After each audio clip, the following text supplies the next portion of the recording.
අපි බස්නාහිර පළාතේ පටන් ගන්න තියෙනවා ප්‍රෝග්‍රෑම් එක සලාම් රමදාන් කියලා. මේක පළවෙනි සැරේ තමයි අපි මේ කරන්නේ. අයි අපි මේ කරන්නේ හැම උත්සවයකම අපේ අනුර කුමාර දිසානායක අපේ ජනතුතුමා කියලා දිනවා හැම ආගම හැම උත්සවම සමරන්න ගල්ලා. ඒ නිසා අපි හෙට දවස් 3කට ග්‍රීන් පාත් අර විහාරමාදේවි පාක් ගාව අපි පටන් ගන්න ප්‍රෝග්‍රෑම් එක 21 22 23.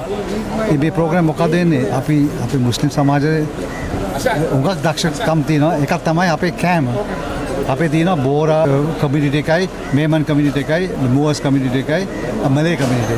ඒ හැම කමියුනිටි එකේ හතර දෙනාම එකතු වෙලා අපි කෑම ටිකක් විකුණනවායි ඒ වගේ දේවල් ටිකක් කරන උත්සවයක් වගේ.